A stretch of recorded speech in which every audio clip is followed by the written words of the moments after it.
Thank you for watching this episode of Bacon and Eggs on YouTube. Howdy, yokes, and welcome back to Bacon and Eggs. I'm Tyler Carlin. And I'm Ethan Edgehill. And today we're taking down organized crime. Or at least taking a flower up the side of the mountain. So take on like 6 guys at once. Swear to me. Because today we're bringing you... Batman Begins.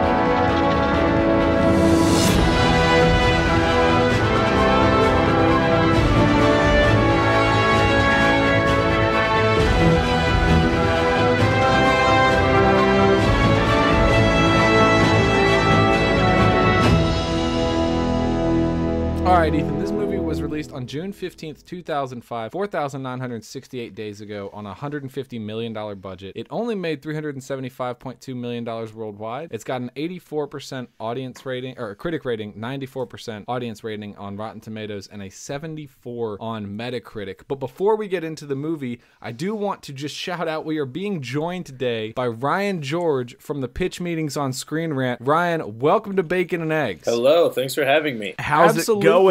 It's going tight, as I would say. as I am known to say occasionally. Yes. Yeah, it's going quite tight. Thank you.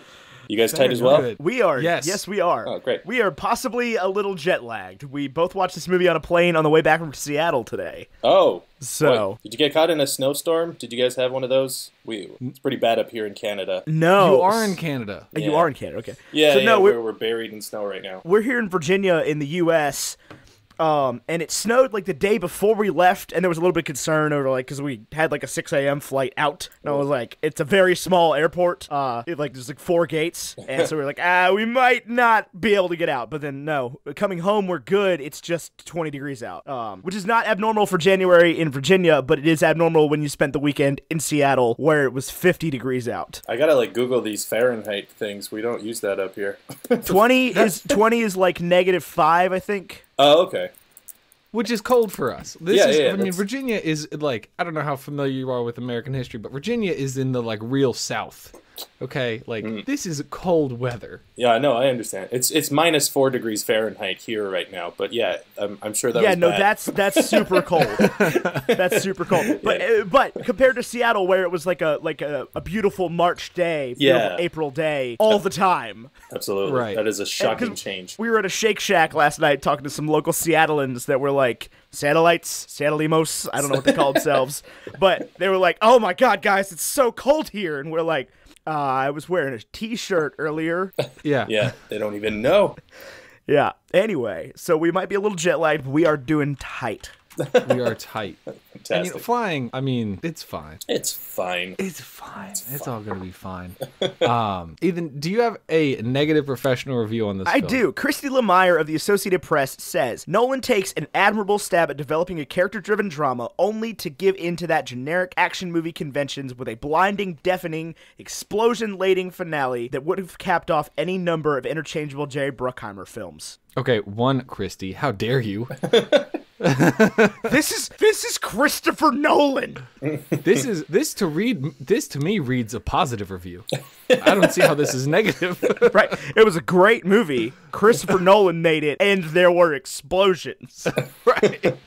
Anyway, do you have a positive review? I'm sure there's none of them. Everybody hated this movie, right? A lot of people like this movie. A lot of people didn't see this movie. I don't know that I have a positive review. I thought this would be easier to find one that was absolutely glowing.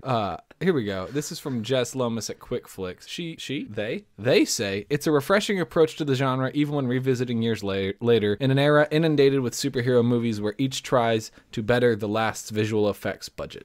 Okay, refreshing. That's a decent. Yeah. Okay. So what does Ryan George think about it? I mean, I didn't Google any reviews, but what did I think? Well, yeah, you the critic. Yeah, rewatching it. I mean, it's a great film. Now that I'm also working on a pitch meeting for it, so I'm trying to find the ridiculous things in it, and there is it is pretty ridiculous in parts, but it's great too. Like there's ninjas, there's he's trying to poison the city via a microwave and the water system. Like there's a lot of silliness going on, but the word microwave feels very silly to me. Yeah. There's a lot of stuff where if you sit down, it's a little silly, but it's, I don't think you could look at this movie without looking at the superhero movies at the time and how influential it was on just like movie making as a whole. It led to like a whole wave of gritty reboots. This was coming off Batman and Robin. It took a character that had become super campy and made it like as dark as you can get, like a dude in a bat costume.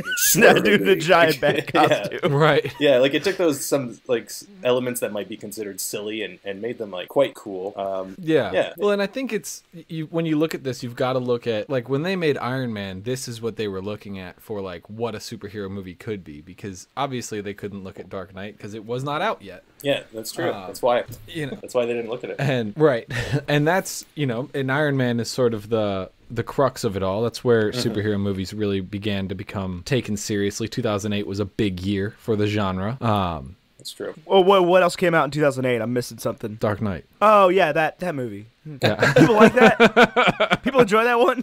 Oh, yeah, like that. Big fan of that one. Interesting. I will say that that was definitely a thing I thought of in this movie. Is like it is definitely a Christopher Nolan movie and it has a Christopher Nolan vibe, but you can never escape comic books. Like the dude's name is still Joe Chill, Right.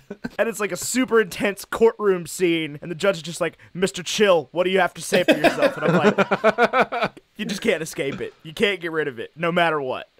I do think that there was certain Batman elements that, like, the whole point of the character is that he doesn't kill, but he definitely is the reason Ra's al Ghul dies twice. He definitely has a loose definition of not being responsible. He's like, first, Well, I like, didn't there's shoot the guy. I just lit a building on fire. Yeah, exactly. That made me laugh out loud rewatching it now. He's just like, I don't kill. And then he makes the building explode. Like, you think maybe that could have killed someone? You think, like, it's like he knew what was going to happen in the next scene, and he knew that everyone survived, so he thought it was okay, you know? Like, right. He also got extremely lucky when he took the tumbler and drove over a cop car and nobody died. Yeah, I was surprised. He literally like drops explosives at the cop cars that are following him, and they flip like multiple times. Easily they could have died. So like he almost accidentally broke his one rule several times with a cop. Yeah, like, oh no, it wasn't deadly explosions. It wasn't a deadly car flip, but like it could have been. And you can tell in the script they were like, oh crap, that looks like he killed somebody. So like as soon as he gets back to the Wayne Manor, he's like, Alfred is like, somebody could have died tonight. You're lucky they didn't. Yeah, exactly. Okay. Directly into the camera. Right. Well, I mean, you can always count on Michael Caine as Alfred to just be that Greek chorus voice of sarcasm there. They're like, what's the point of all those push-ups, Mr. Wayne, if you can't even lift a bloody log? Yeah. That's so true. To just really, really cut him down to size. Yeah. Like, hey, Bruce, buddy, you might want to think about some things. What are you doing? No, Ethan, but I thought. What a time. Ryan, go for it. Oh no, I was just making an agreement noise, I think. Okay, Tyler, go for it. Tight. Ethan, you were talking about how this is definitely a Nolan film, but I actually thought what made it so great was that I was thinking about when we watched Interstellar last week, how obvious when it came to cinematography, like the fact that it was being filmed was. Like there was so many shots done on like basically a dash cam, but in outer space, you know, where you were very hyper aware of the fact that you're talking about the spaceship GoPro? Yeah, I'm talking about the spaceship GoPro. You know, there was a lot of like sort of found footage type things, and that's also the reason a lot of people like movies like Prisoner of Azkaban, where it's like, you know, Alfonso Cuarón going around and like you are gliding through this movie as a camera and you're constantly aware of it, and you as a camera are like going through glass and everything. And what I loved about this was that I was able to forget that it was being filmed at all. Like obviously it was filmed, I was watching it on a screen, but it wasn't like the camera wasn't its own character, which in this case I thought was a smart decision, and it worked very well for me. Do you agree, disagree, or how do you feel about this? Yeah, I thought it was shot incredibly well, especially as like a superhero movie that can get very tropey and very actiony, and especially when all you had to compare it to were the you know, the Michael Keaton and the George Clooney and the Val Kilmer movies. So far, it's like they had to go the complete opposite direction to even sell this, and therefore it had to be subtle to some extent. The actual filming of it had to stand as a movie, but like it couldn't be an avant-garde art film, but it also couldn't be, you know, Daredevil. Right, and it did Daredevil. Yikes. It did have one avant-garde moment that really stuck out to me. Before I get to that point, Ryan, do you have any thoughts on this? On the camera work? I mean, like you said, I feel like, it didn't really draw attention to itself. Especially, I mentioned to you guys earlier today, the way that I watched this movie, unfortunately, was I watched the first half, and then I had to go watch Glass, and then I finished the movie. And, you know, M. Night Shyamalan he's like, look at me, I have a camera, and I'm moving in the movie. Yeah, I'm a character. So yeah, it is definitely like everything in Batman Begins felt appropriate for like the action that we were being shown, and it wasn't distracting. It was just, I mean, yeah, I didn't even notice it. It was very well shot. Yeah, there was one point that I thought was super interesting because it did have this repeating theme of the bats flying across the screen and being like absolute chaos. I was just about to say that. The more Nolan movies I watch back to back, the more I realize that there's that one scene in every Christopher Nolan movie that gets overplayed as But that actually wasn't the genius part of it for me. What was so brilliant was the bats flew across the screen like that all crazy, and then the fight choreography and the cinematography for the scene at the docks where Batman is fighting the thugs is shot exactly the same way, where you only get like a glimmer of each punch and a glimmer of everybody falling until he steps away from the fight and like everybody's on the ground. And that happened in the beginning of the film as well, when he was in the prison camp. Right. So you're kind of getting like a... Yeah, when he's in... Almost the way that the victims are seeing the fight. They're just getting little... I think I followed. I think you're saying that... Batman fights like a bat, is what I'm trying to say. That's what I'm trying to say. It's cool. And is it also shot that way? I'd have to go back and rewatch, but like when the actual bats are surrounding him when he's a child at the beginning of the movie, I'd be interested to go back and see if that shot's like the way the bats are kind of attacking him, you know, and he's all scared and stuff. Right. I would believe that it is. You'd think so. Probably. It happens so quick right at the beginning of the movie. Here's your pitch meeting point that like the day that Bruce falls into a well and is horrified of bats, his dad takes him to see Deflator Mouse, the opera about bats. Yeah, exactly. Great parenting. What are the odds here that he's going to be horrified? I don't think it was the same day, but... Well, it was the same child actor, Ethan. Yes. Because Bruce wakes up the morning of that, and his dad's just like, "Is this the bats again?" Yeah. And you can tell that, what's his name? Jonathan Wayne? What's... Thomas Wayne. Thomas Wayne. Just, like, he's trying to be a supportive parent, but at the same time, he's like, "Really, Bruce? Bats?" Like, out of all the things that could scare you in this enormous house, it's the bats. You're afraid of bats in the well that we boarded up. Yeah, and it's lucky that Batman didn't. I mean, that Bruce didn't have some other childhood trauma. You know, if like a pit bull attacked him or something, it would have been a very different superhero. Mr. 305. He could have been Mr. Worldwide. Oh my lord! I want nothing more than a complete reshoot of Christian Bale scenes in this movie with Pitbull instead of Christian Bale. Who are you? Nothing more than that, Mr. Worldwide. Oh yeah, but like in character, like in Pitbull character, as Pitbull. Every time he disappears, it's just like Dale. And you hear it, like, where were them other drugs going? you hear it like echo into the distance. Yeah. Oh, God. I think actually I liked that like the movie you could tell was super serious, and it was like wrestling with itself to tell this interesting tale about fear and how like fear of economic disparity or divorce or whatever the other major fears are. I don't know what people worry about. Apparently this is a window into Ty's life. Everything's fine. Nothing is wrong in my life. Oh, okay. But like the simple fears penetrate in the end, that it was like, you know, Bruce, you've conquered your fears. Your fear is not that you killed your father. Your fear is much more simply that you are afraid of bats.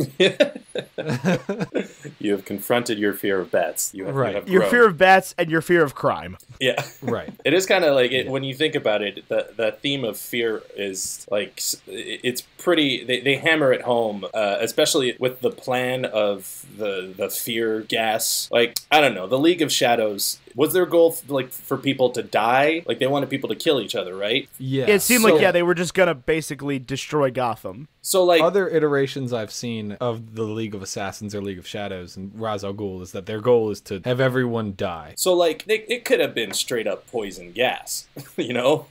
Right. But it was like, oh, everyone's gonna see spooky stuff, and then they're gonna kill that. Oh, that bat looks like a real bat. Uh-oh. It's the Kingsman thing, though. Is they want each other. They don't want to do the killing. They want people to kill themselves. Right, They want it to okay. fall like Rome and Constantinople, the riots in the street and people disestablishing the wealth and everything like that. And Right. They said their first attempt at destroying Gotham was the economy. right, they caused the Depression, and then that didn't work because Thomas Wayne was like, well, I'm just going to bail the entire city out. They also said that they burned London to the ground back in the day. So I guess they wanted to get like more thematic with their methods, like, you know, Right, they're- more poetic. they're claiming you guys kill each other responsibility. because of your fears.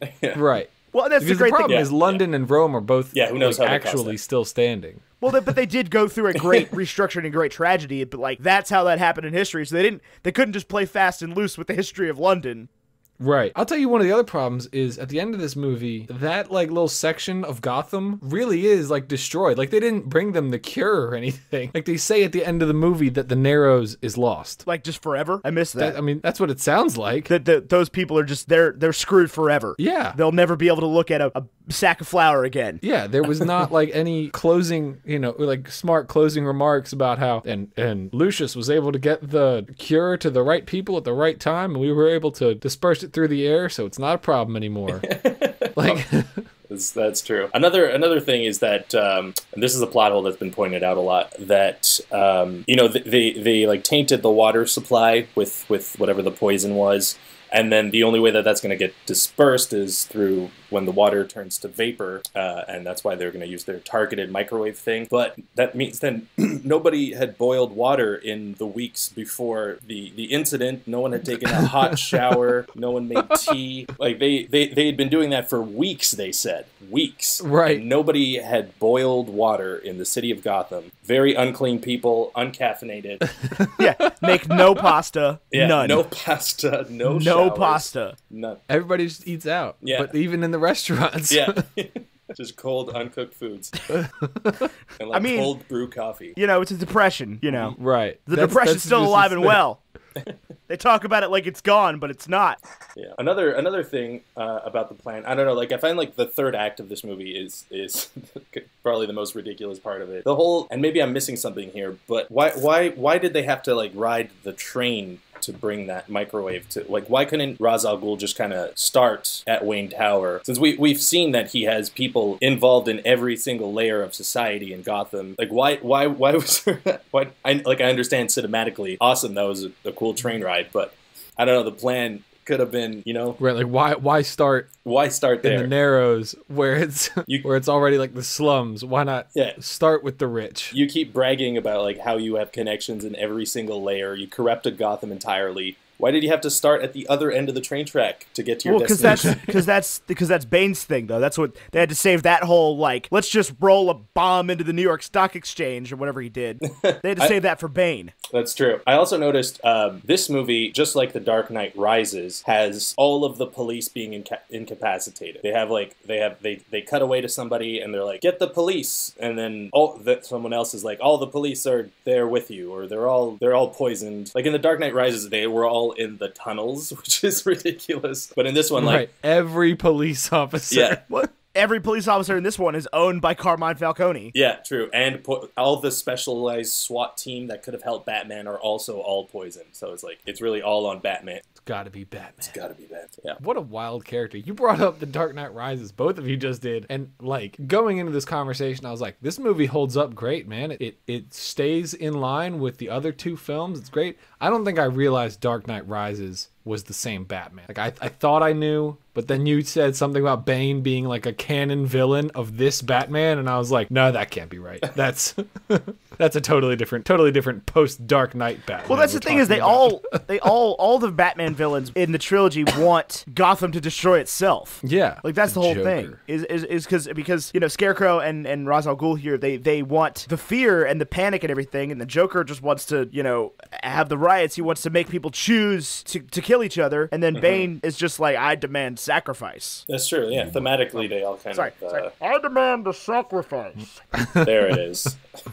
Yeah, that's true. He kind of has to go up that every single time he has to go up against a villain that is like, these people are bad, and he's like, no, they're good. I'll show you. I'm Batman. Yeah, because he believes in the city. He believes in Gotham. He believes in the city that Thomas Wayne created. Which the plot hole that I had with that whole thing is that like they're riding the train to go to the opera, and Bruce is just like, Dad, is this where you work? The building with our name on it? Like- and Thomas Wayne says, no, I work at the hospital. But like, how would just like, your 10-year-old Bruce? How do you not know what your dad does for a living? Yeah. He's a doctor, Exposition, obviously. Ethan. It was his first time out of the house. That's what I'm Right. saying. Is Why like, would you ever leave Wayne Manor? It's I mean, awesome. clearly, the love of your life hangs out there all the time, even though you're 8. And why did How old he? is Ethan? Yeah, how he was 8 or 9, I guess. Something like that. He was old enough to have that be a traumatic bat-based experience for him. Yeah. True. It defined his life. Right. Because, like, I mean, I wouldn't be particularly cool with the idea of, like, falling down a well, breaking a leg, and having bats fly all over me, but, like, I would register to guess at this point in my life, being 25 years old, that I probably wouldn't develop a lifelong terror of bats that needs to be cut in the middle of everything I do as a, like, cross-action sequence. Yeah. Well, Ethan, this is a Nolan film, okay? You're not going to get out with some memento. Like, No, I mean, for sure. I get it. I understand. I'm just saying, like, he was clearly, he had to be young enough to have, A, never left the house ever, and B, be traumatized by bats. Yeah, those things had to happen. So, and just then that just disparity between the rich and poor in Gotham, truthfully. You know, the poor are afraid of dying of being poor. Bruce is afraid of bats. Let's weigh this one up here. Bruce has a real fear, okay? You know? I think this is actually something I was disappointed by. So, like, the Potter universe does a really decent job with the, like, Bogart thing where it's like, oh, what's your greatest fear? And let's put it on screen and develop the character that way. And I felt like they did a really good job of explaining that for Batman. But for all the other characters, like, Cillian Murphy just sees Batman, but, like, all CG. Yeah, like a scary Batman. That's true. Scary Batman. Right. And, like, it's Rachel an enormous sees dude maggots.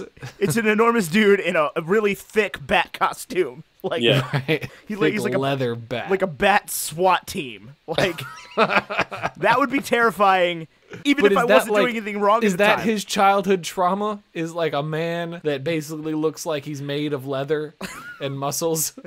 I mean, Jonathan Crane's clearly a pretty messed up guy. Let's be honest here. I guess. Well, like, I guess the poison, the poison kind of worked in different ways throughout the movie, depending on what they wanted for the scene. But yeah, and when it hit the public, I just got the impression that everything they saw was a little scarier. Like Ooh, spooky now. Oh, his eyes are glowing. Oh no! Like if I'm walking down the street and a big man in a bat costume flies over my head, I'll probably be like, whoa, that's pretty scary. And the gas made them see that, but with glowy eyes. And at that point, like, that's not that much more scary. You know, that's like, oh, that guy, Right. he has glowy eyes on his bat costume and he's still flying around. Like, Right. it just made, like, the Scarecrow mask had maggots on it, which is, that's a little step up. Okay. Right. Well, But I yeah. mean, it's definitely scarier than a burlap sack. Yeah. Like, yeah. let's be real, because for the people, and they did a really good job of showing this, is how terrifying, Scarecrow became once he was Scarecrow with the powder, and we got to see through the eyes of the people, because if you just saw the other end of it, it's literally just Cillian Murphy in a sack yelling at people. Also, like, if a dude ran up to me on the street wearing a burlap sack on his head, I would also be freaked out, to be honest. I would probably be more scared of that What dude. is happening? I would be more scared of that dude than the Bat guy. Yeah, probably. I It's wouldn't like the Bat guy was probably minding his own business, probably just cosplaying. Let's be real here. Guy walks up to you with a burlap sack on his head. There's no good situation for this. Sprays drugs in your face. Yeah. Right. If I was poisoned and I saw the maggots on the face, I would have been like, oh, this guy needs to go to the hospital. But if it was just a burlap sack, I would be like, this guy's gonna murder me.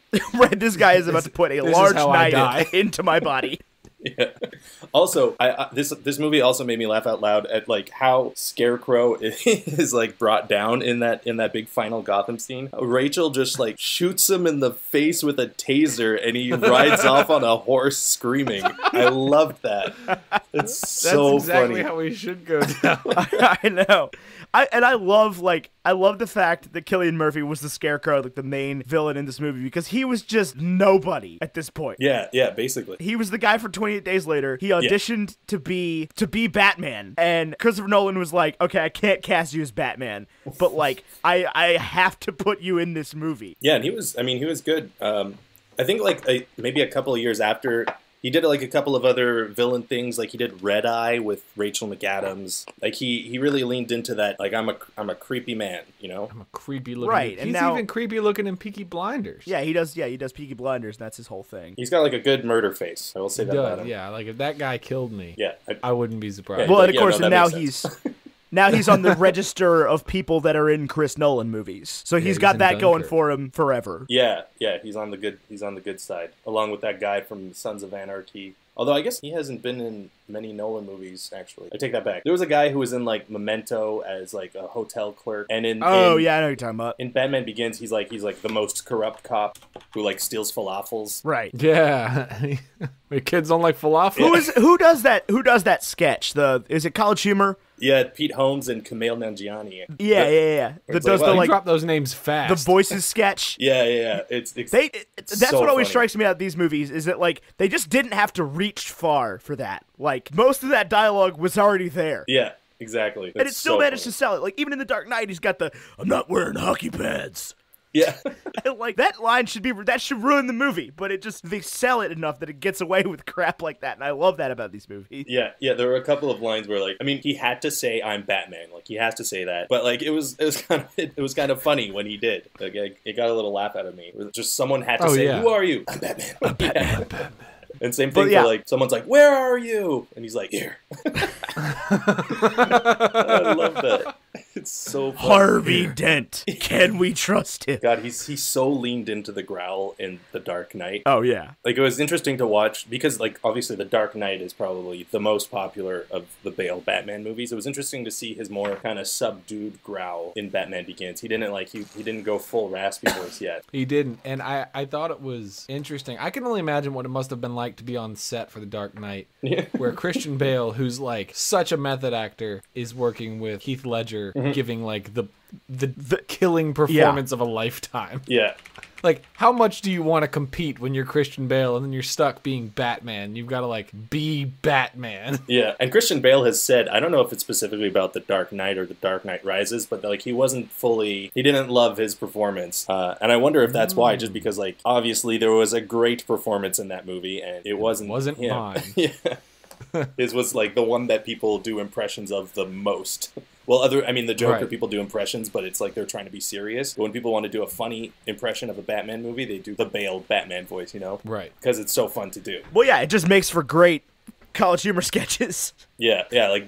I You had were like quick to drop those names. Oh yeah, I love those sketches.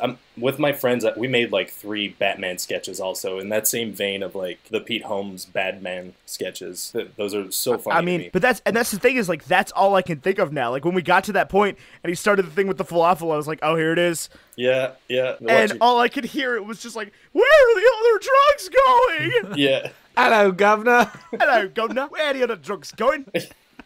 It's like a John Malkovich impression.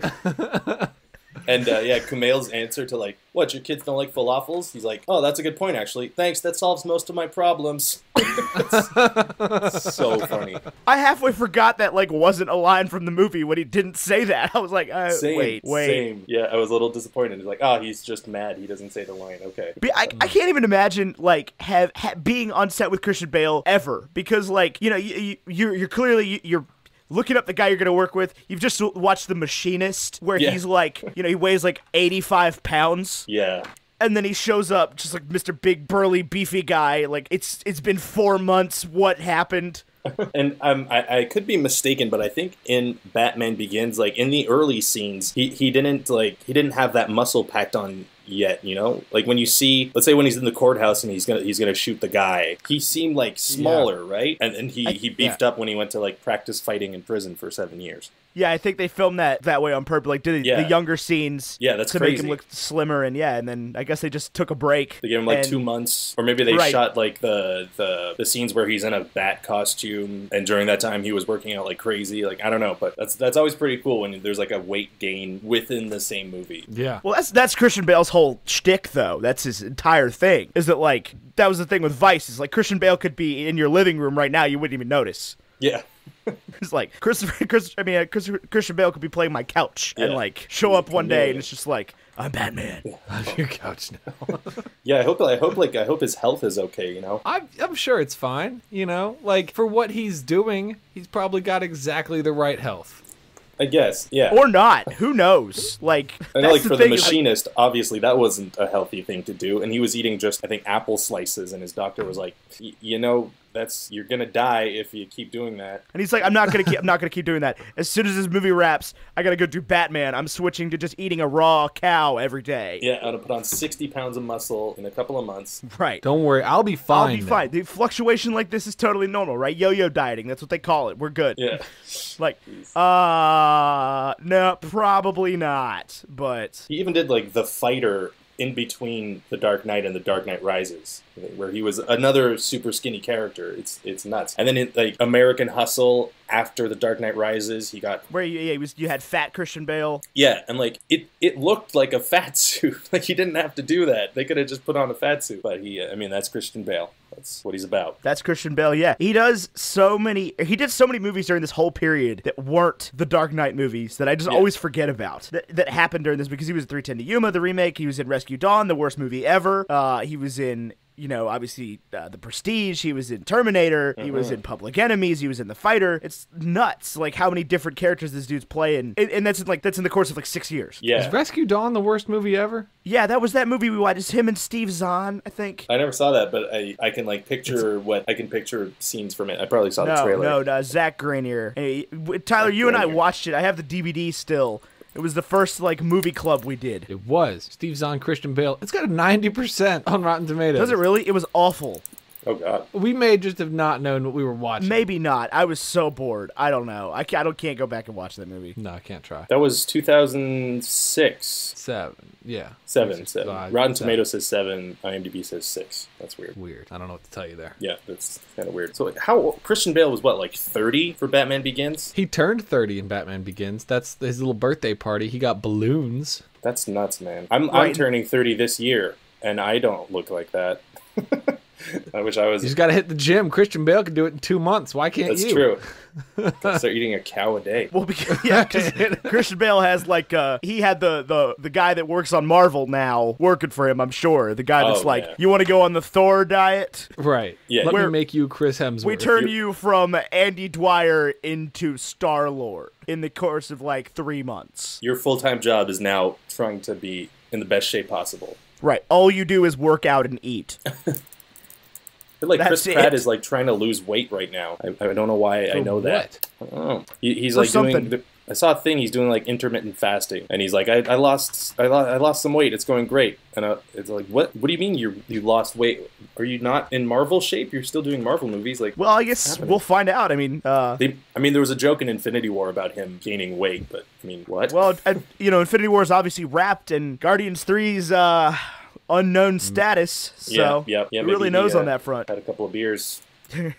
I stopped drinking beer. Yeah, that was the How best much beer were you excuse. drinking? Too much. Yeah, just like I know, right? Oh, Parks and Rec.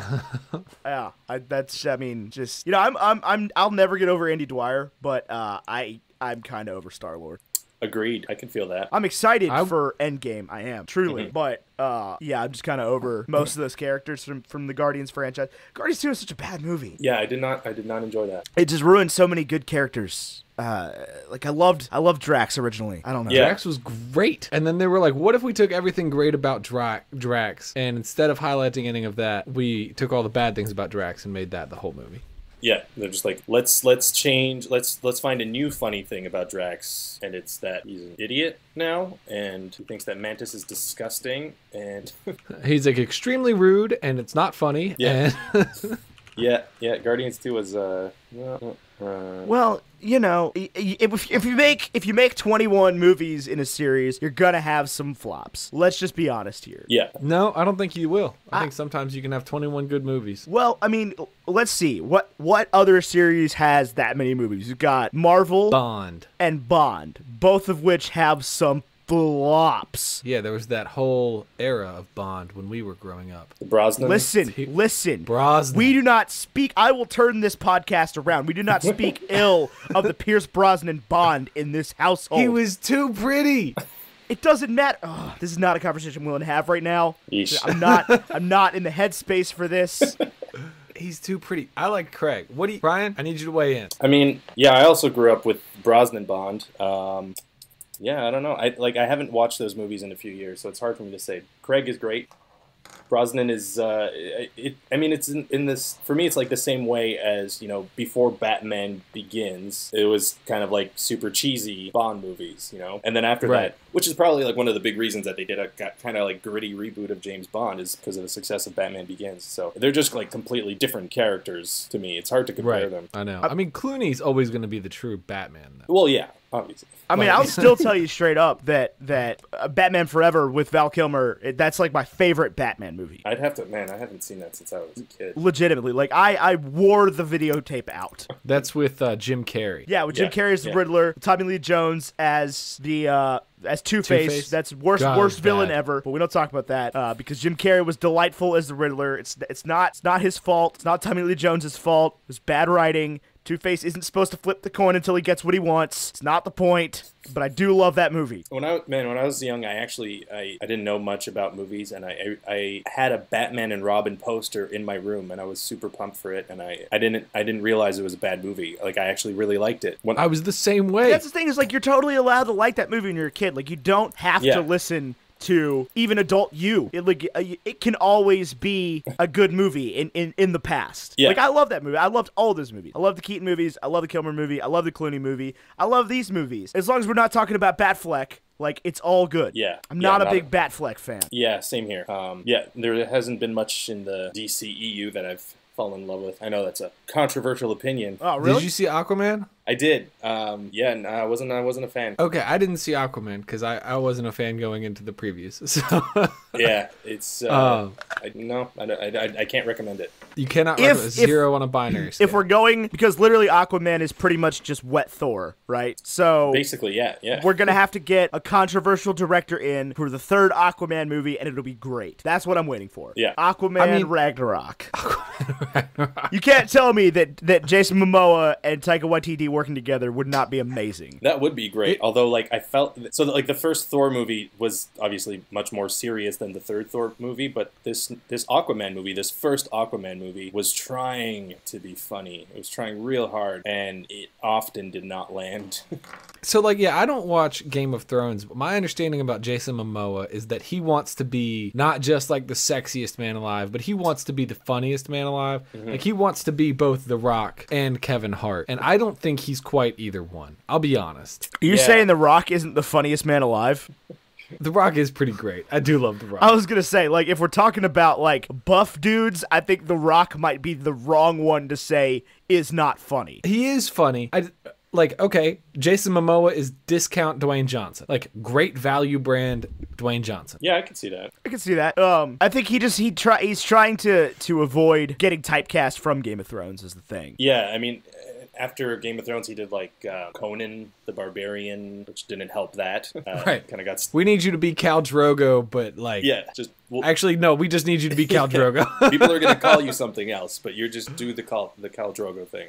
Right, just be that. What he needs, and we talked about this on our episode about Bumblebee, he'll find his role eventually that makes him an actual actor. Because we talked about this with John Cena, where Bumblebee was John Cena's Scorpion King, where, like, you can have John Cena in a movie now, and it's not just a cameo. Right. And so, Jason Momoa, I don't know if Aquaman is going to be it. I think he's still, like, going to be looked at as just, like, Mr. Buff guy. See, but I'm ready for Jason Momoa to take on his, like, the babysitter type role, or whatever, the pacifier. The pacifier with Vin Diesel. Yeah. The Tooth Fairy with Dwayne The Rock Johnson. Yeah. The movie that got people so heated. Like, Dwayne The Rock Johnson's whole career wasn't dedicated to entertaining children when he was a wrestler. Right. When he was doing fake fighting on stage. Although Jason Momoa hosted SNL before Aquaman came out, or around that time. I didn't watch the full episode, but there was one sketch where he was freaking hilarious. I don't know if it's on YouTube or anything, but there's like he plays like a dad, and he's like gonna meet his daughter's boyfriend for the first time, but he gets to the house and the son is like hiding. He's like, "You have to find me," and Jason Momoa's running around the house like, "Where are you, little son of a?" I don't know. It's just like, obviously I'm not selling it, but it's so funny. Like, it legitimately made me laugh out loud. So, like, I could see him developing the comedy side, and he's trying, but I think Aquaman was not the right, like, Right. I think don't know. you need to stick him in a movie like the other guys. Yeah, You need to exactly. just replace The Rock in a The Rock and Kevin Hart movie. Yeah, if he could legitimately be in something that is a comedy. Yeah. Whereas, like, Aquaman was, like, action, and then, like, once in a while, he's gonna toss a funny line at Amber Heard, and she's gonna not react. That's basically it. Well, I mean, she's not the greatest actress in the whole world, in my personal opinion. No, yeah, and there's no chemistry between them in Aquaman. That's just the worst. Like, when there's no chemistry between your leads in the movie, that's the fastest way to kill a movie for me. Yeah. Real quick, did you see chemistry between whoever original Rachel Dawes was and Katie Holmes? Katie Holmes. I should have known that. That's a name I should know. Yeah, she married Holmes Tom and Cruise Christian for a Bale. while. Maybe still is. Don't remember. No, he like went crazy on Oprah or whatever, right? Yeah, they broke up, I think. Well, he's married to somebody else now, I think. I can't remember what order it goes. I don't keep up with Tom Cruise. Yeah, I hate like Tom Cruise. auditioning new girl. They audition his girlfriends apparently. The Church of Scientology. Just kind of Do they? Yeah, they're like, okay, we have a selection for you. Anyway, we won't dive too Look, deeply into Tom Scientology. Tom Cruise plays Ethan Hunt in Mission Impossible movies, and that's just a thing I can't live up to as an Ethan in the world. It's bad enough that like Ethan Hawke's terrible in everything. Like I don't have time for Tom Cruise here. I'm on a quest to be the most famous Ethan in the world, and I'm not worried about Ethan Hunt. I am, however, if you are Ethan Klein, I'd love to just get dinner and maybe some poison. Who is Ethan Klein? He's From the H3? internet guy. From H3H3. H3H3, yeah. No, he's hilarious.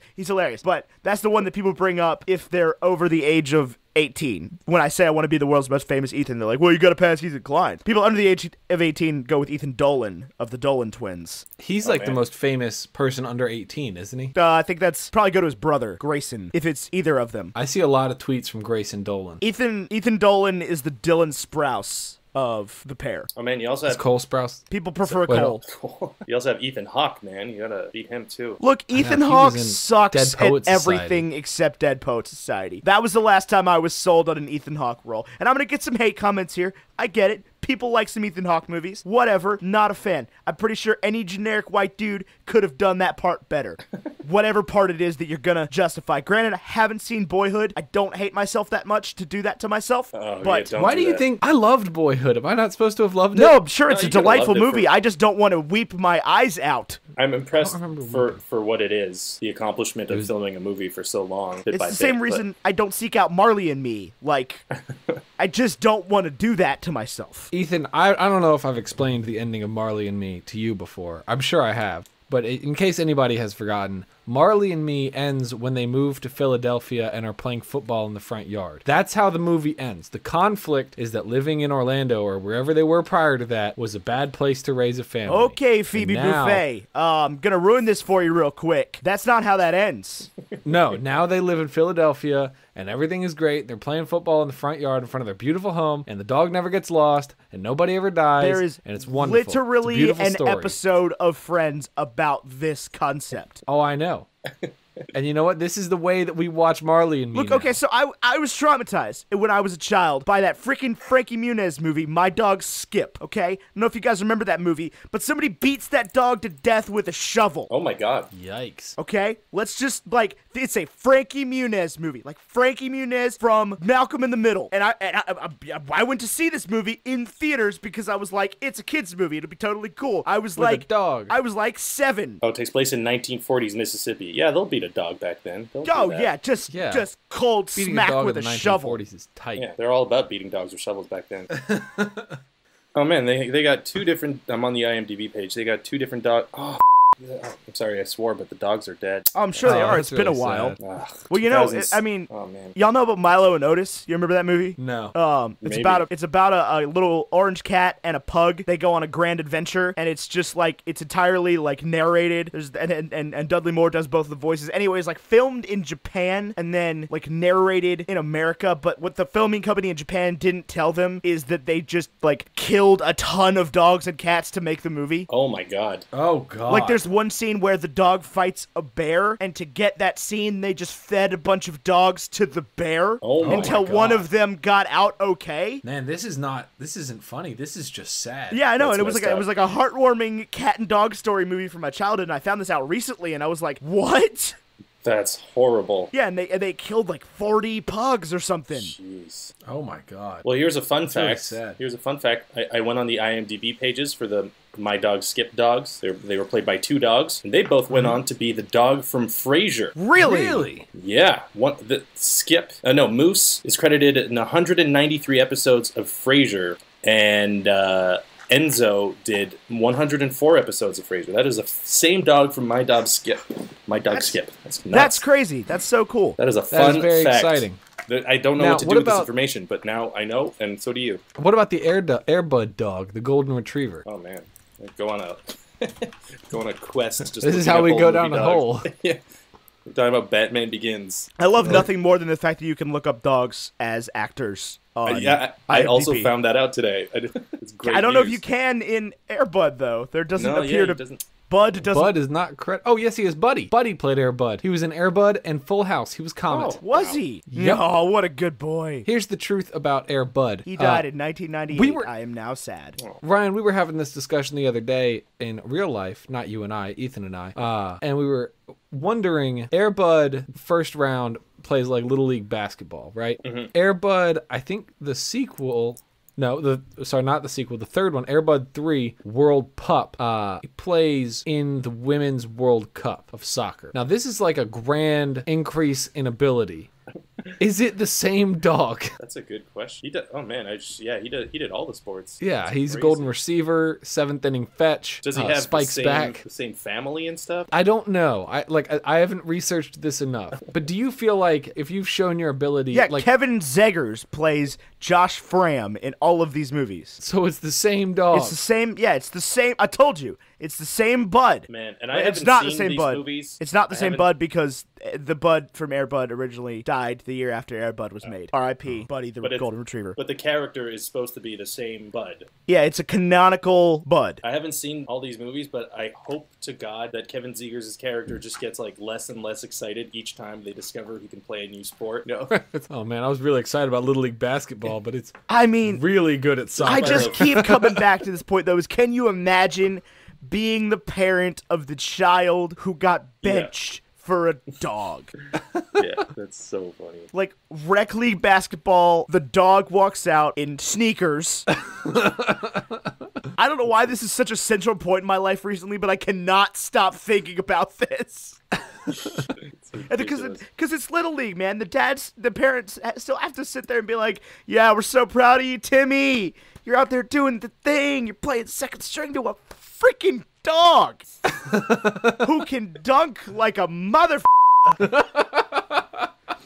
Man, they also have like those MVP movies with the monkey. He plays hockey, then he's a skateboarder, and then he's a snowboarder. What? Oh my god! There's so many MVP, I'm assuming, stands for most valuable primate. It does. I have never heard of this. The year 2000. Yeah, Jack is a 3-year-old chimpanzee who's been the subject of a long-term experiment by Dr. Ken. Oh, okay, so he's like Okay, they gave a backstory here. The chimp gets genetically modified, I guess, and then he can play hockey. He is played by 3 chimps: Bernie, Louie, and Mac. Wow. And Kevin Zegers. Kevin Zegers is in the movie. Is he the same character? No, he plays Steven Westover. This guy made a career of playing sports with animals in movies. What? In his grown-up career, it looks like he plays in like grown-up television. He was in a show called Dirty John. That doesn't sound like the same. He's kind in of Fear the audience Walking as Dead, Air and he's Bud. in Gossip Girl, and he was in a movie called Transamerica. He was in Dawn of the Dead also. He was in Dawn of the Dead? Yeah, the Zack Snyder one. Huh. He was in Magic School Bus. This has just turned into us going on IMDb and looking. He's just like, but like his IMDb known for is not any of the Air Bud movies, which is wild to me. Yeah, Transamerica. I don't know what Fear the Walking Dead is. is. It's like a prequel show, right? Yeah, it's like a prequel show, but it's not super connected. Oh, actually, now looking at the poster, yeah, it is connected. They brought a character from Walking Dead, and he's in there now. Yeah, I haven't seen it, but yeah. The Magic School Bus. Mikey Ramone. That's not even Mikey. Which one's Mikey? It doesn't look like he was on. It looks like he was only on 6 episodes. He did 5 episodes. That's actually, speaking of circling back to Batman Begins. There it is. Coming back. Found it. And Magic School Bus. There was a trend where because of Batman Begins, there was a bunch of like fake trailers for various gritty reboots, and my friends and I made one for the Magic School Bus back in the day, and we had like Miss Frizzle was dead, all the kids were grown up, Arnold was in therapy, and like yeah, they had to go get Miss Frizzle out of hell. Oh my god! We made this dark gritty reboot for Magic School Bus. And it was like my proudest moment. Available somewhere? Yeah, if you just go on YouTube and write Magic School Bus trailer, Scholastic almost sued us because they thought we were actually going to make this movie. Like we had to talk to their lawyers.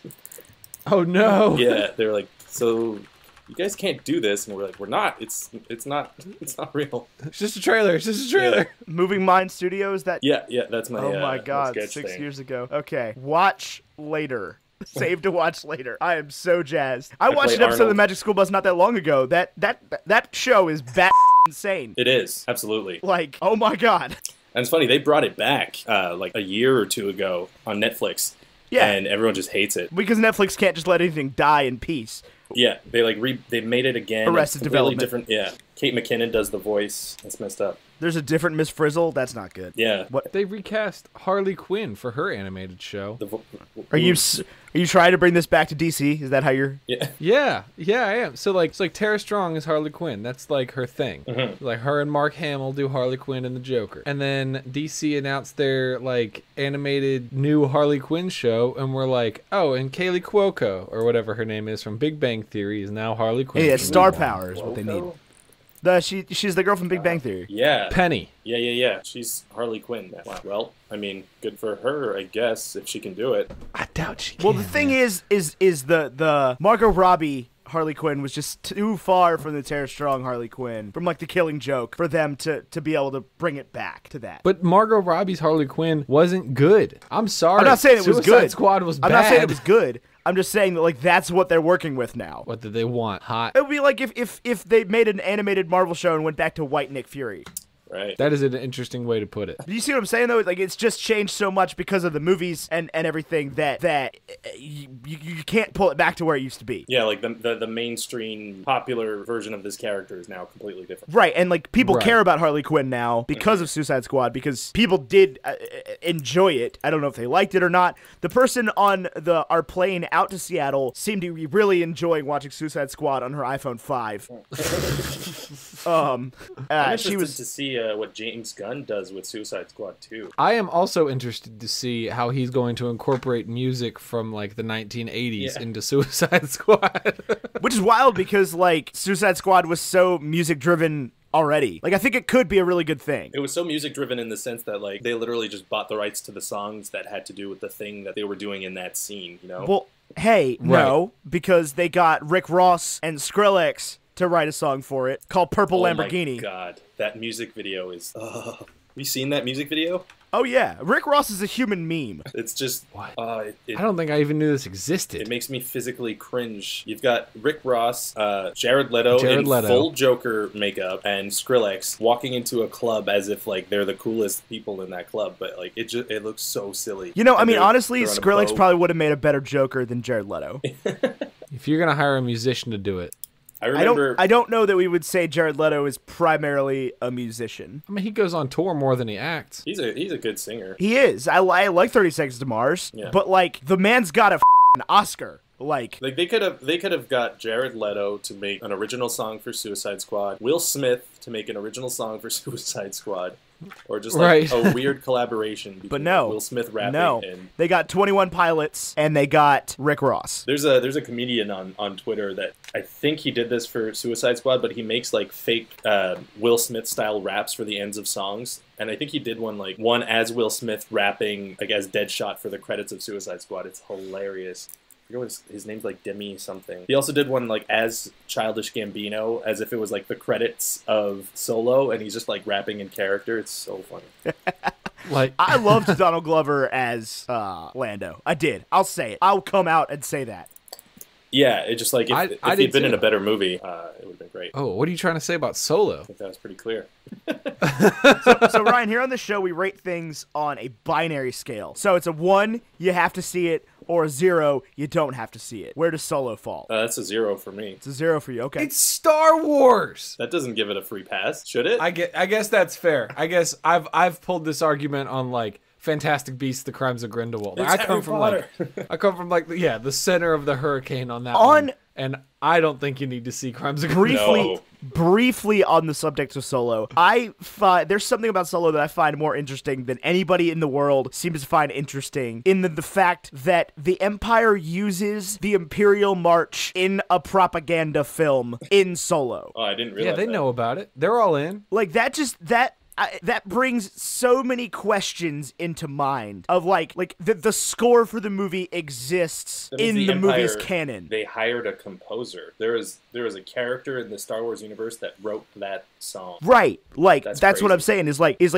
because he's in the airport, for lack of a better word, Hans watches the Join the Empire Flight Academy thing, and it plays the Imperial March out of the television. What a strange So that means, decision. does that also mean that like there is a full orchestra off screen in the Death Star when like That's they're what I'm landing wondering. and Is like that everything? just creates so many strange. Or do they just have speakers playing in the Right. room? Does Darth Vader walk into a room with his own theme song, and people are just like, "Oh crap, Vader's here." Real quick, just want to circle back around to this. I had never seen the Purple Lamborghini music video before. I just watched the whole thing. There are only like 6 people in this club. Yeah, it's it's a horrible club. I mean, they could have made better decisions than hiring the people they did to make music for that movie. But let's be honest, Purple Lamborghini by Skrillex and Rick Ross slaps. Oh yeah, I remember back then I was still doing like news videos for Screen Rant, and I was at Comic-Con the year that Suicide Squad came out, and this is before everybody knew that it was a bad movie. And we were just like, the whole Screen Rant team were just listening to Purple Lamborghini in anticipation of how amazing this movie was going to be. We're like, oh my god, this song is crazy. And then, yeah, our dreams And then it came out died. and it sucked. And granted, Yeah. What exactly the scene do that you song... do at Screen Rant? Oh, sorry, go ahead. Sorry?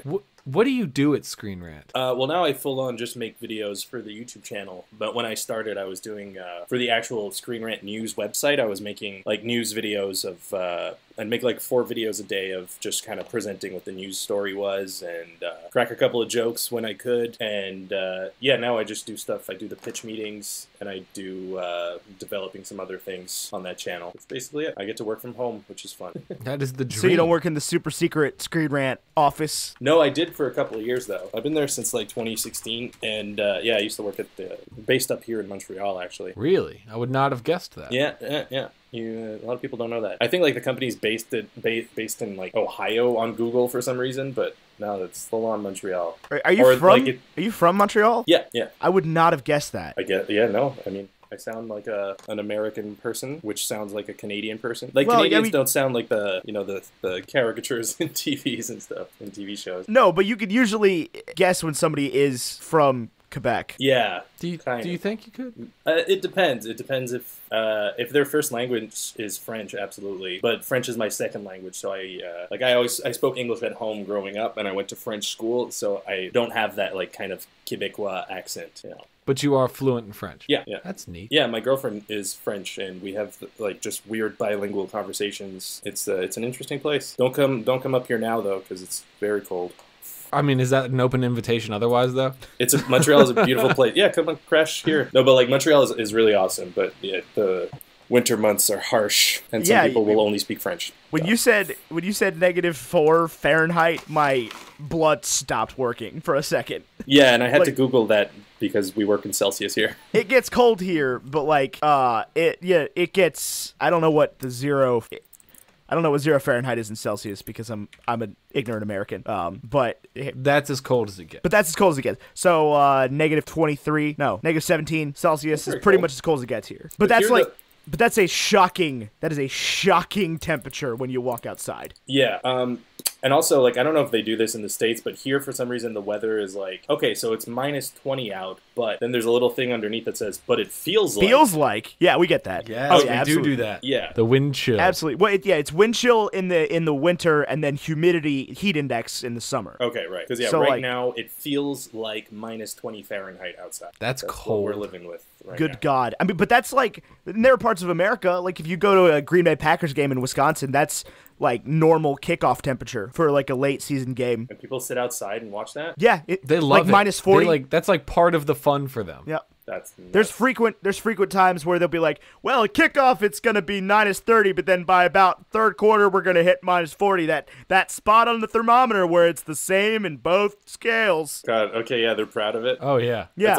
It's like people that brag about eating spicy things. It's like, okay, but it's painful, you know? Like, you know? Right. You're hurting Right. yourself They when had you to eat that. They had to start Painful for heating the everyone. football field so that people didn't like get concussions every time they fell over. Oh my God. Because at that point the ground is just basically concrete. That's insane.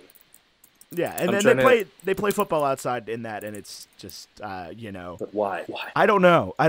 Do you have to have a special thing for your car to make it start when it's cold? No, we just have to turn it on and let it run for a little while. But you don't have like an engine block heater? Some people will like plug in their car and kind of like heat it up overnight. That's a thing that you can do. We're also by law required to have snow tires. Like there's a certain date where legally you need to have those. I love hearing about Canada more than almost anything. I find Canada fascinating. I'm not sure why.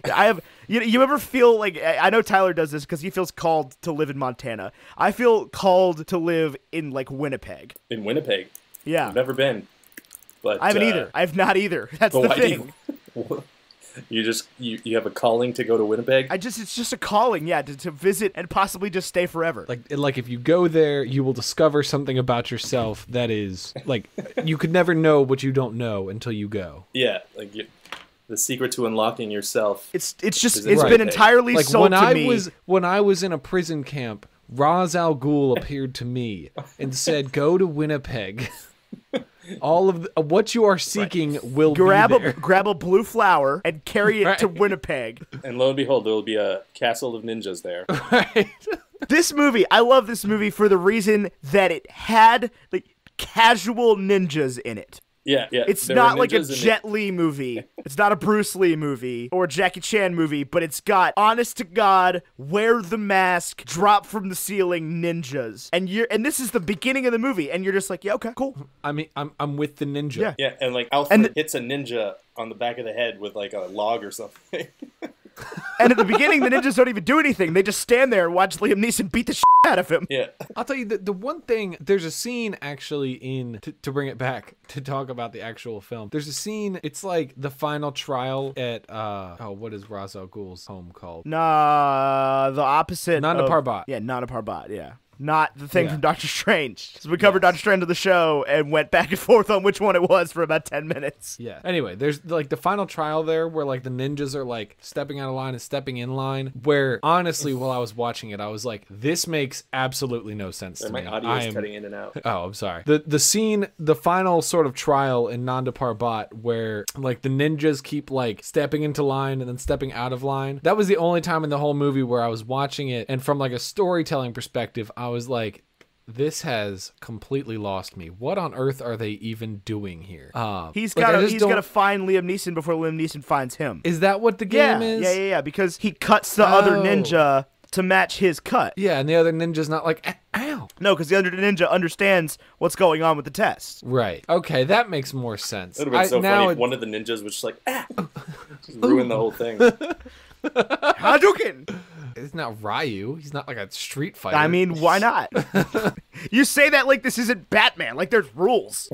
I guess there is like DC Injustice. Is that the video game? Yeah, Injustice Gods Among Us. Oh yeah. They're like the Here's the real Street Fighter question. for DC. Hold on, Ryan. Do you read comics at all? I don't. No. Good. Me neither. So you're totally set for this conversation. Awesome. Batman versus Superman. Dawn This of is a Justice. Superman wins 100% of the time, right? Yeah. Like, I know that, like, canonically, that's not the case. But, like, there is no world in which he could lose. there just has to be some kind of silly problem that happens that he happens to, like, how they did it in the movie is he just doesn't, he's just not saying the thing that he needs to say to Bruce.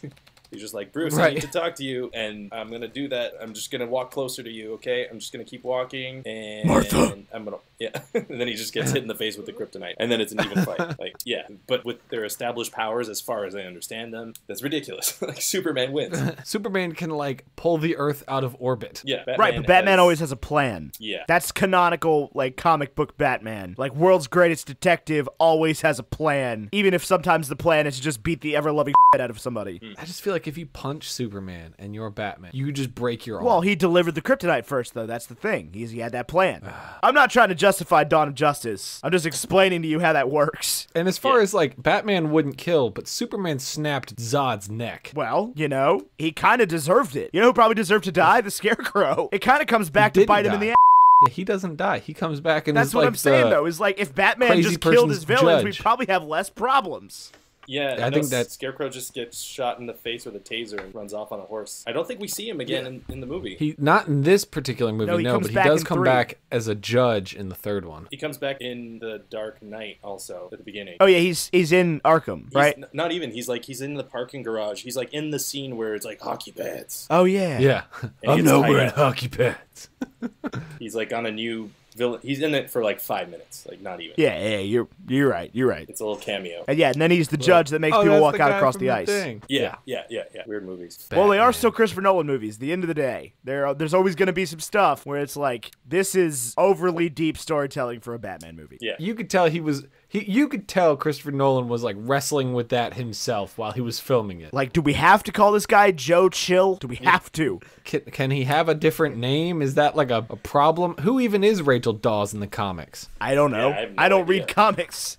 She's the love interest. She gets replaced by Maggie Gyllenhaal, and we just didn't say anything about it. So whatever. No, but like she's the love interest, but Rachel Dawes introduced in this movie. So you can change Joe Chill's name. But Oh, you yeah, can't look at because that. you can't though because Joe Chill is who kills Batman's parents. That's if you're Yeah, gonna but if you're gonna establish there the are origin other story like that, versions you of have that to stick with the story. origin story. Yeah, but there's other versions of that. Like in in the original story, they're seeing not Deflator Mouse, but a bat-themed play or opera. But I think in the most recent version of Batman, I've read an article about this that they were seeing like the Mask of Zorro. Right. It's true. Like at the movie theater. So you can change Joe Chill's name. I don't think that's... You can't change And, the Joker's name. They could have also just phrased it so that they didn't like. Did they literally say Mr. Chill in the courtroom scene? They could have. Yeah, in the courtroom scene, not. Mr. They could've been Chill. like, Sir, you know, could have been. Mr. Chill, They what do you don't have to say say? a ton of You names just- in this you movie. write it so that you're not saying Mr. Chill. You said they did or didn't? I felt like they did not say a ton of names in this movie. I felt like they avoided saying names because they were all so silly. Well, no, I mean, not a whole lot of people have. Jonathan Crane, it's a perfectly normal name. It is. Henry Ducard, great name. That is a good name. I could write a book under that name. People would pick up on that one. Do you think they would? Yeah, people didn't see this movie in the theaters in droves, but people have seen this movie since Is it that came like out. I think I can get away with that. I mean, If I change it to Hank. Hank Ducard. I think Boom. people would read that as Hank Duckard. Oh yeah. I'm gonna have to start writing like Ducard. grown-up fiction. Yeah, What was that, Ryan? I missed Hank that. Ducard. That's a good name. It's true. Yes. yeah. What kind of books does Hank Duckard write? Do you remember those? That dude writes male lead adult romance novels.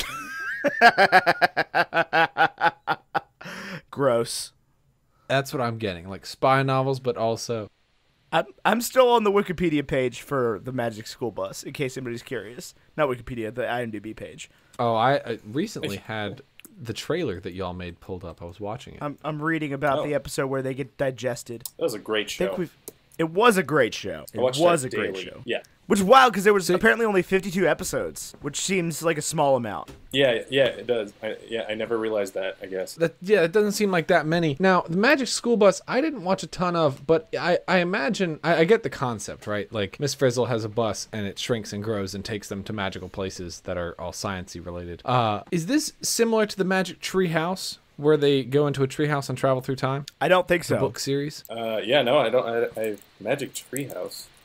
Maybe I don't I remember know the that. Magic Treehouse, but I don't think they're related. The Magic Treehouse was like a group of kids, right? There was no teacher involved. Yeah, it was just two It was kids. unchaperoned, adventuring through time and space. Yeah, they're like they had a treehouse and it was basically the TARDIS, and it was awesome. It Whereas was everything I ever in the wanted. Magic School Bus, Miss Frizzle like takes these children's lives in their hands and like puts them inside the digestive tract of a human being, and nobody's parent-teacher conferences are like, "Hey, can you stop endangering my kid, please?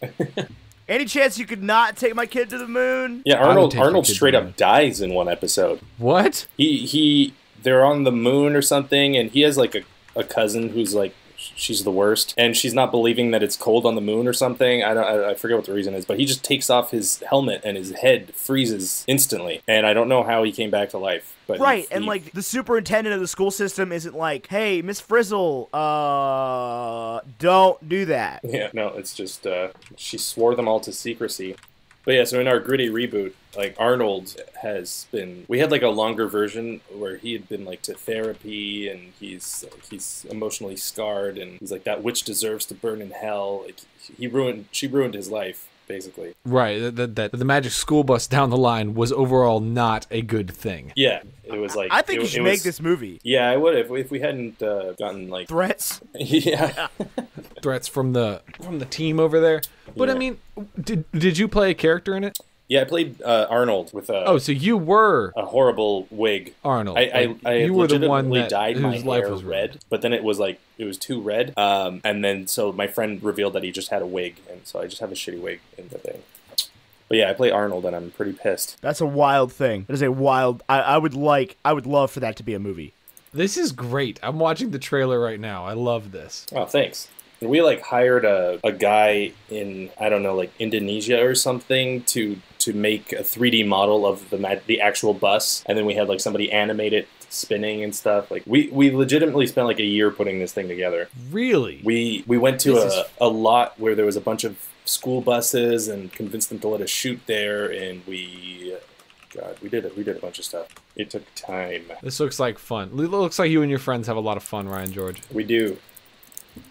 Indeedly do. So how did the pitch meetings thing start? Well, I made like a short 30-second Justice League pitch meeting on my own channel. That was just like, because I had just seen Justice League, and it was just like, I don't know, it seems such like a straightforward thing. It was like a team-up movie, and it was just like Batman is able to get the team together, and there are almost no obstacles. That was the birth of the super easy, barely an inconvenience thing. And then they need to Right. stop Steppenwolf, and then they do, and that's it. Like, I don't know, it was such a simple movie. Right. And then on the Screen Rant channel, the way that Screen Rant became popular is through like top 10 videos and like facts you didn't know about, blah, blah, blah, blah. And they kind of wanted to switch things up a little bit. And so I showed them this thing, and I was like, well, I can make like longer versions of this and tackle movies and stuff. So yeah, that's basically how it was born. The inspiration was there's this John Mulaney bit where he pretends to be the guys who pitched Back to the Future, and he just like, I forget what show of it was, but he basically like he acts as if like these two guys went in to pitch Back to the Future, and how ridiculous it actually sounds when you break it down. Where, like, this kid and his best friend is like a 17-year-old disgraced nuclear physicist, and they never explain it, and Right. and he goes into the And past. that's never explained. And the studio executive's like, oh, and he tries to stop the Kennedy assassination? And he's like, no, he tries to sleep with his mom. Duh. It's so funny. John That's Mulaney. so funny that it's so funny that you are the person that changed. I mean, I don't know if you alone are, but like Screen Rant used to make those top 10 type videos, and then you start doing the pitch meeting, and it really sort of explodes in a new and a different way. That's so funny for me personally, because the person that introduced me to the pitch meetings is one of our YouTube creator friends named Seamus Gorman, and he's doing just fine for himself. But he makes videos about how he does not like, and this might be like offensive to say, but he gets so frustrated because he does like theories and stuff. He gets so frustrated with like Screen Rant and Sorry, he Watch does not like Mojo, what? Watch Mojo UK. He gets frustrated with like channels like Screen Rant and Watch Mojo and stuff like that, who are like corporations that just put out videos 4 times a day, that are just pumping out content. And I can hold on, I lost you there for a second. Sorry, the audio was kind of cutting out there, but I think I got the gist of what you're saying. Yeah, yeah, I could definitely see that, and I think like that is part of why Screen Rant a couple of years ago was like, let's switch things up a bit and make. And now it's cool. They're like really they want to develop more series and more kind of like they're doing like really great documentaries now that are actually like 20-25 minutes long that are like deep dives into certain subjects. And I think like YouTube as a whole is also like shifting away from those top 10 lists. They just don't like people just aren't interested in them as much as they used to. Right. Well, whatever you guys are doing, it's working because.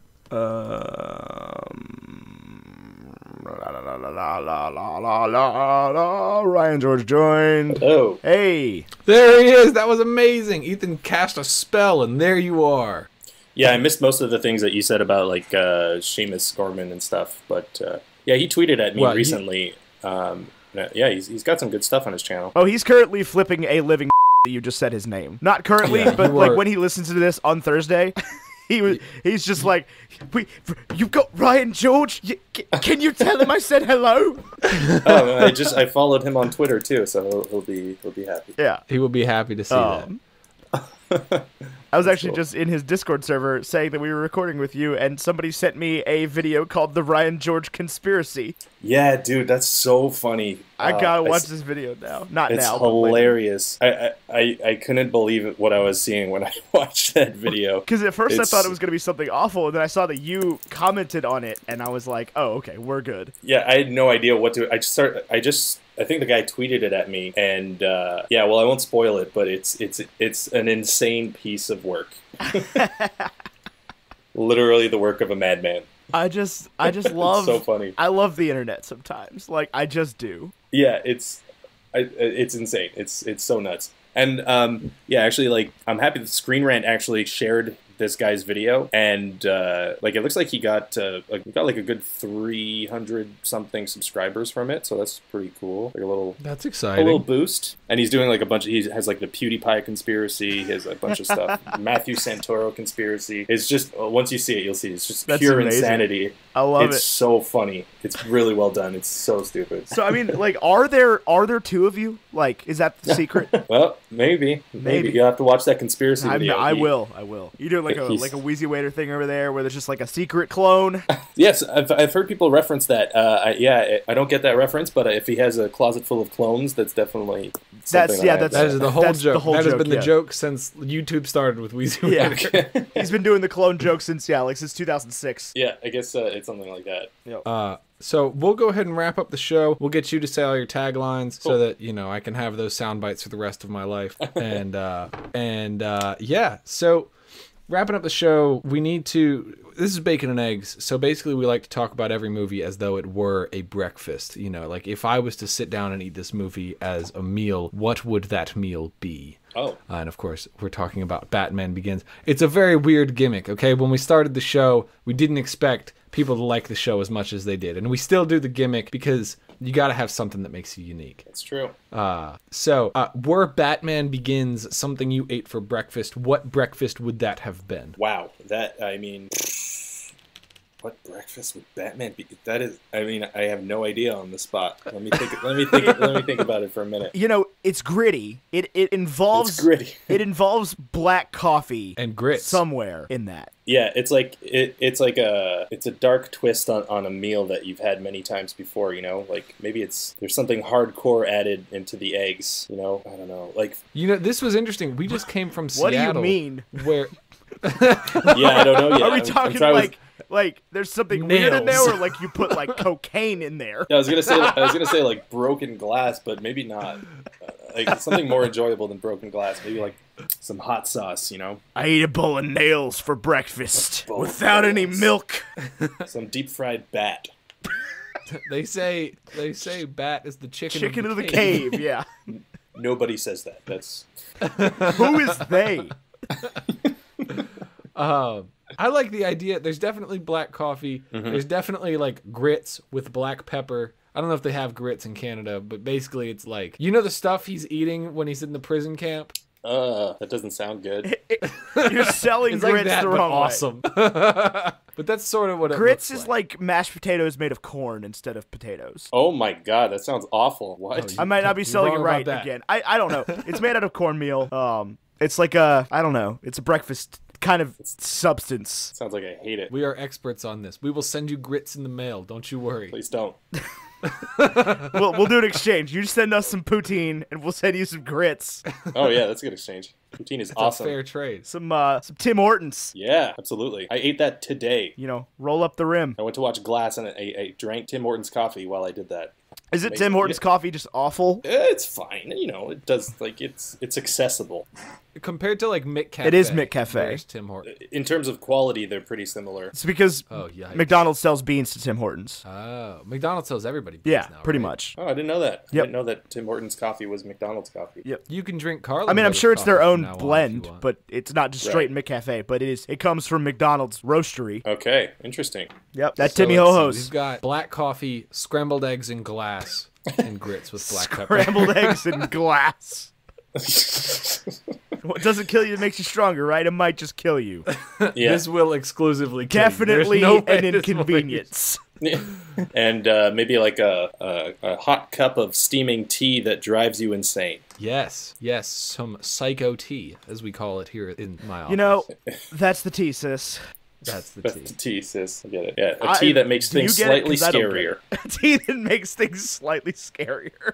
I thought you were saying like that's the thesis, you know? Is that not the joke? Oh no, I don't think I it don't is. think Oh, man. so. Well, It's a accidentally, thing it was that the youth fantastic. say. They say that's Yeah. the tea? Yeah, that's sis? the tea, Yeah. sis. Yeah. Like that is the tea, comma sister. What the does that mean? It's for when you're It's spilling like- some hot gossip. Wow. Yeah, that's the tea. Oh, I'm so out of touch. Don't worry. I've seen like I listened to an entire podcast about Generation Z, so I can try to keep up. I've seen Sophie Turner from Game of Thrones doing like Instagram things where she's like, and that's the tea, but I had no idea what she's talking. I just thought it was a British thing. No, it's like a No. youth thing. Wow. All right. Okay. It's like TikTok official. oh my god. All right. I'm old now. Don't download TikTok. I deleted TikTok. I feel so much better. Yeah, I downloaded it once. I opened it and I was like, none of this makes any sense. This isn't for me. I'm not allowed here. Yeah, no. I like tried to upload a short video from my YouTube channel, and then I was like, no one's ever gonna see this. What am I doing?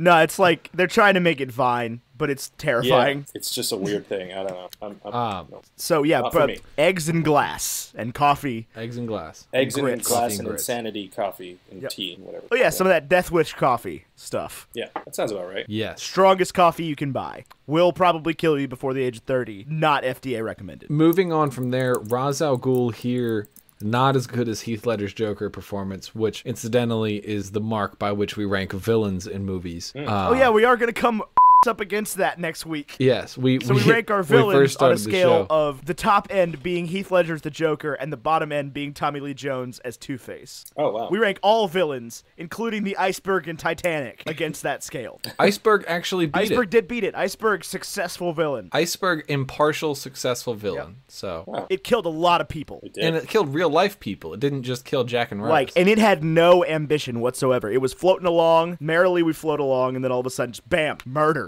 A good classic villain. So yeah, Ra's al Ghul not as good as Heath Ledger's Joker. I give him like a 7. Yeah. On a scale of Tommy Lee Jones to Heath Ledger, it's a 7. That sounds makes good to very me. little sense. And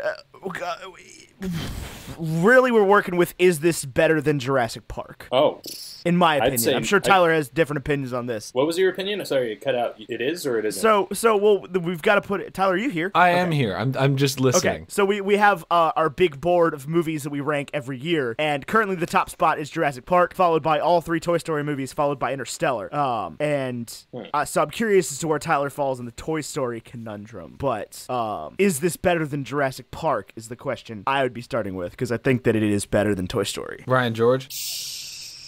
I would say that Jurassic Park is better than Batman Begins. And, I would also say that Jurassic Park. I would also I would say that. Yeah, and then Toy Story is the other one. All 3 Toy Story movies in reverse order, 3 being the best, and 2 being the second best, and 1 being the least best. That's tough. I think it's below Jurassic Park, but better than Toy Story. I think that's giving this film too much credit. But what I do love this movie. I even said on the plane we have a best Nolan film we've reviewed, because I do think that this is better than Interstellar, but we're not going to get into that argument. I think this is better than Toy Story 1, not better than Toy Story 2 and 3. Okay. Yeah, I agree with that. I like that. Break it up. Yeah, let's go for it. That's fine with me. I'm game. Yeah, because Toy Story 1 is it's a great movie, but it's more of a symbolic movie. It's for like what it did for, like, it was the first feature-length computer-generated thing, but like Toy Story 2 and 3 are clearly much better, not just technically, but story-wise too. Right. And so yeah, I'd say Batman Begins is better than the first Toy Story. Yes, I'm with that. I like these answers. That's everything then, That's I think. everything, yeah. Ryan, coming on Bacon and Eggs, was this like a difficult process, would you say? Actually, it was super easy. Barely an inconvenience. There it is. There it is. He said the thing.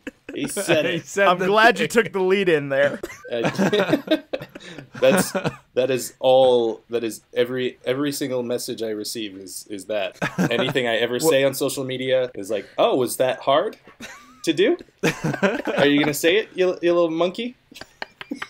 You know, it's great. I felt so bad when I was doing all the like press tweets and everything the other day for this. I was like, he gets this all the time, but I don't care. I'm just gonna milk it. I'm just gonna take it. I'm sitting in a Seattle Starbucks doing all the press for this episode at one time, like, because that's the time we had available from our podcast convention. Yeah. No, I'm happy that people like the catchphrase. I can't actually complain about that. It's hilarious that people try to bait me into saying it all the time. Well, it's a good thing. I mean, there are worse things people could be baiting you into saying all the time. Yeah, you can have a much worse catchphrase than that. Yeah. I got a couple of those. I got a couple of catchphrases. Which, if you just repeat something a couple of times, it becomes a catchphrase. Interestingly enough. Turns out, yeah, that's all it takes. Yeah, we've said. And sometimes people wear sweatshirts that say "Howdy Yokes" on them. What a wild world. Sometimes people make that decision for you as well. Like, you say something and people repeat it to no end. And you're like, well, I guess that's a thing I do now. Yep, that's now okay. No choice. Doing new things is tight. Oh man, when I finish my pitch meeting scripts, sometimes I need to go back and make sure that I didn't miss those catchphrases, because I know people would get. There's one pitch meeting where I recorded, I edited it, and then I uploaded, and then I realized I didn't say super easy, barely an inconvenience, and I had to like panic and email the channel manager and be like, take it down, and then I had to like record. I shoehorned it in somewhere. God, I forget. I think it's like the Lego Movie or something. If you go watch the Lego movie pitch meeting, the super easy is pretty shoehorned in there. I believe it. I actually think I watched that one the other day where it was like the end of it, and then you like came back and did it. Oh, that was Wonder Woman. I think that was intentional. Oh, okay. Yeah. But yeah, people would get mad. But yes, all of this is good things. Yes. All of this is well. We just need to close the show now, and then we will let you go back to your Canadian sleep. Cool. And then we'll follow up with some emails and stuff for you. So, Ethan, do you want to close the show? Yes, sure. We have a bunch of social medias. I am on Instagram and Twitter I am on Instagram at Baconethan and on Twitter at WowNow, but the O's are zeros. Tyler is at AmeriCarlin on Twitter and Instagram, and Ryan as I think the Ryan George on everything. Yeah. Perfect. Yes, the Ryan George on Twitstagram, as well as you can find him on his personal YouTube channel and on Screen Rant's YouTube channel, doing hilarious and amazing things. Our intro music is by the one, the only Andrew Scott Bell. Our graphics are by Vaishon Brandon of Graphite. I think that's everything. If you want to buy merch or anything, the links are in the descriptions. We have hats, we have sweatshirts, we have everything. All down there. You can find everything. I've been Ethan Edgehill. He's been Tyler Collar, and him over there in Canada has been Ryan George. And until next time, arrivederci. And why do we fall, Bruce? So we can learn to pick ourselves up. Alfred Pennyworth.